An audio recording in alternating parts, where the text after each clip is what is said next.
Madam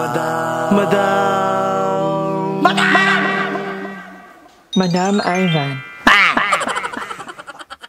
Hi guys, welcome back to my channel. Ngayon, nandito ako sa papanoorin ulit ako.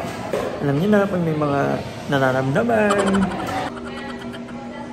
Grabe ang taas ng BP ko. So, dyan ako nagpa-check up guys. Media plan. And, pauwi na ako. May nakita akong buko. Inimtar buko. 35 pesos. Today ay Valentine's Day. I-meet the flower. May bibili na ako para sa sarili ko. Buko. Sarap. Paano hindi magiging high blood? Paano hindi tataas ang dugo? Tatainitan. Walang tulog. So, yeah. Pauwi na ako, pero may dadaanan pa ako. May bibili na akong aparato. Para kahit nasa bahay lang ako, mag-check ko, mamamonitor ko ang dugo ko. Ayan, nahanap ko din. Hey, ate. Meron kayong pang-BP? Yung ano, yung ni battery? Yes. Ano yung wrist o yung dito sa arm? Paano? Meron dito? Yes po. Meron pong pang-arm. Meron din po yung parang watch wrist lang siya. Ang nilagyan nun? Yes. Yung dito na lang? Ano yan? Magkano yun? Yung meron kami po 1,050, 1,095, 975. 1,000? Yes po. 1,000. Tumatanggap kayo ng card? Cash lang po. So magbibilang muna ang pera. Wait lang. Pati yun. Ito yung ano? 1,095. 1,095. So bibili na ako ng ang tawag nito? Blood pressure. Blood pressure. Kasi mataas ang dugo ni Bading. Ito magkano ito tayo? 1,095. Ano tayo? 160 over 120. Nagulat si ate. Intindiray ko. Taray mo nga tayo tayo. Kung ilan ate. Galing kasi ako sa initan. Ganun talaga tayo. Wala pa akong tulog. Binigyan na nga ako ng gamot. Tingnan niya natin yung kay ate. Sabi niya sa akin, mataas daw eh.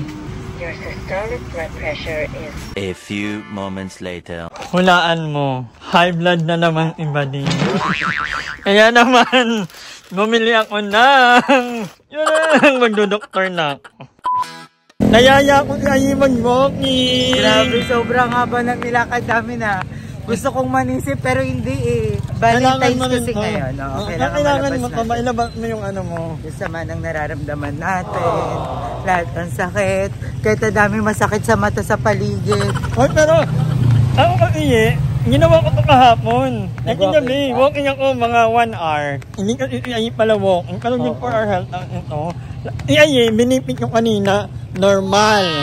Ako talaga ang high blood. At nalaman ko pa, ang nanay at tatay ko ay high blood. May pinagmanahan talaga. Hindi, tsaka madali kasing makuha din ng high blood talaga, madam. Oo. Lalo na tayo, wala naman tayong mga exercise. Kaya ito, walking na talaga everyday. At mas nakaka-high blood yung mga tao sa paligid. Bakit ba kasi may Valentine? Para saan to? Tapos kami bukas pa. 15. Charis. Baka mamaya, mga 12:01. Meron maging single. Charot lang. Masaya din naman maging single. Ay, may bumati. Ayaw niya lang bumati direct sa'yo. Pero bakit lang ang bumati? Nakakainis. Parang alam mo yun. Bakit nandito tayo sa kalagayan na single tayo? Pangit ba ako? Ikaw? Ako? Medj. Gano'n. Wait lang. Magkatawagan kami ni Cha. Nakaraan. Tawa ko ng tawa. Okay lang ba sa'yo? Magkatawagan si Cha? Oo, bakit? Tumawag siya, tawa ko ng tawa. Sabi ko, kamusta naman yung puso mo? Kasi magpa-Valentine's nga. Sabi niya, iniwan daw siya biglaan. Hindi daw niya malaman kung ano yung dahilan. Kasi yun daw yung masakit para sa kanya. Yung hindi niya alam kung bakit siya iniwan. Sabi ko, ako alam ko kung bakit. Gusto mo ba ako pa magsabi sa'yo? Sabi ko, hindi naman malabo mata mo. Gusto mo ba ikaw na magsabi sa sarili mo? Hindi ko malaman kay Cha, ba't hindi niya alam? Meron mo na. Pantanin niya yun. Wala ba siya pang amoy? Ano ba? May COVID ba siya? Anyway, sabi ko kasi sa vlog ko, nasama kita dito kasi maglalakad. Hindi ko akalain na magagawa nga natin today. Pero maganda talaga dito sa Baywalk. Isa to sa mga pinaka-pretty. Mamaya na ako mag-vlog, nakakahiya. Ang daming tao, ang daming nagdi-date. Kami may mga flowers. Mga lobo, kalat lang yan. Kami yan kita nito. Kawawa naman kami. Alam nyo guys, sa kagaganyan-ganyan nyo, hindi nyo alam na ang mga bulaklak may buhay din, tapos pinipitas nyo, tapos binibigay nyo lang sa mga ano. Malalanta lang din naman. Yung mga lobo na yan, pag sumingaw yan, punyeta kayo, kalat lang yan. Mapupunta pa sa dagat, makakain pa ng mga isda. Kawawa naman yung mga mga fail. Kasi re-reklamo kayong bulok nyo, tumitibok-tibok dahil sa tsokolate. Mga punyeta ka. Magkakadiabetes pa kayo niyan. Alam mo kayo manangimig sa bahay, nananakit pa kayo ng mata. Pero bitter, kami mga bitter. Kami lang. Pero masaya kami sa inyo, para sa inyo. And this is your day guys. And sana mas paglawagin pa ng pag-iibigan ninyo ang pagsasamahan nyo. Ano daw? So, bye. Later ulit. Ngayon po ako ay nanangganap na doktor. Ang pasyente ko ngayon ito, high blood din. High blood? Dahil? May kumakatok sa gabi. Damay-damay. Ang normal blood pressure dapat natin ng mga edad natin ay 119/70. Nabasa ko lang sa Google. Pwede rin 80. Ako medyo bumaba at ininuman ko ng gamot. Siya na si Mrs. Luz. Oh my God! May tinang. Luz Sartan. Sartan na ako. Miss Lou. 117/1. Yalit. 117? 147? Ay, 147 pala. High blood nga ako ba sa yung pasok sila sa sa tupad tapos di mautusan. Pwede kaya tutuhan kaya rin kaya. Pwede madam pang bagbag. Kanina, ang ano ko, 180/130.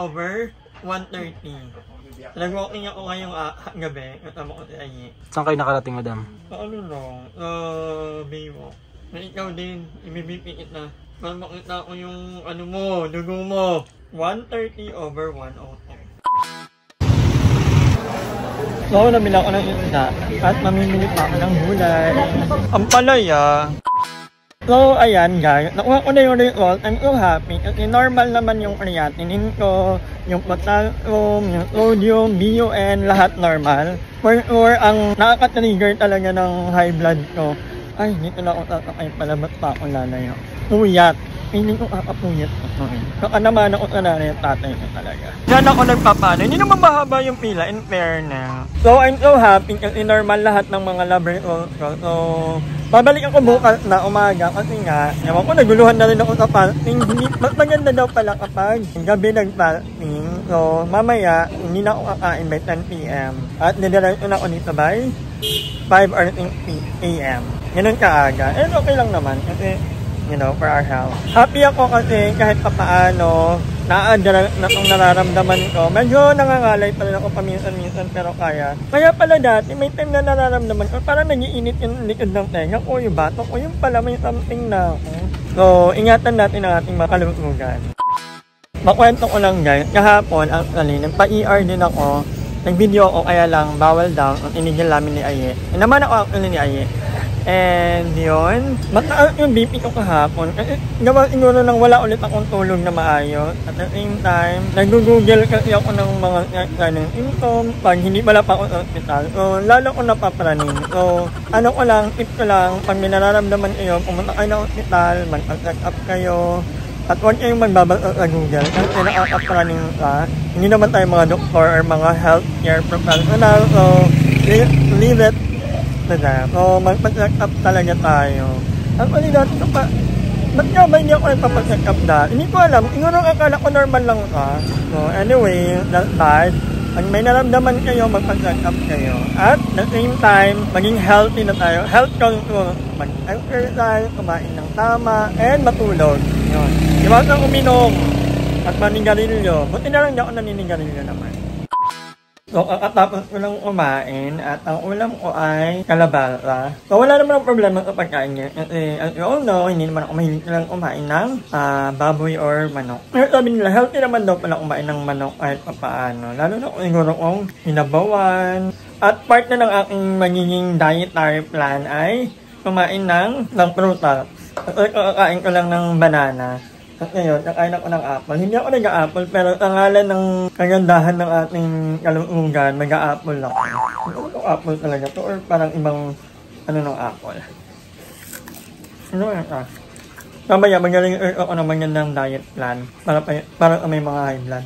Kung umaga, babalik ako before 7 AM dapat andun na ako. Para hindi ganun kahaba yung pila. So, alam nyo guys, kung hindi ako nagpa-check up nakaraan, hindi ko pa malalaman na stage na pala ako ng hypertension. So, kailangan talagang i-manage. So, kayo, sa mga nanonood, I've also found out na yung iba, sobrang bata talaga magkaroon ng hypertension. Yung iba, early as 18-year-old, 19, 20, o depende talaga it varies at the same time. Nakukuha minsan stress, kakapuyat, kakainom, or pwede rin namana mo kasi ang nanay or tatay mo ay high blood din, kagaya ko ang nanay at tatay ay parehong high blood. So, I don't know, baka it's a factor. Although, hindi ko alam kung yun ano ang naka-trigger. Pero dati ko pa nararamdaman ang may time na kunyari nakahiga lang ako, feeling ko lumulutang ako. So, akala ko normal lang yun. So, sa mga nanonood, if ever na you feel something strange about your body, about yourself, having sex, so always check your blood pressure. Iba-iba rin yung ano natin, depende sa edad, importanteng malaman natin. Ngayon medyo kalmado ako, no? Medyo naalma yung utak ko kasi ito nagpapano sa akin kapag nag-google ako tapos or may nababasa akong comment na ano ba, ganito, ganyan, ay hindi naman, okay naman yung hindi ko, yun ang mahalaga. Ano bang kailangan liver? Parang mukha naman ang ano kasi mag-aano naman ako lipid profile keme. Lahat ng ibang mukha gagawin.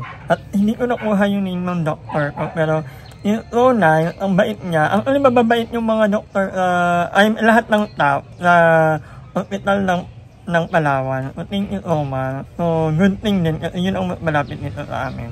Thank you kay Aye, sama lang kahapon, at kay Dinky, dahil inamahan din ako ni Dinky actually.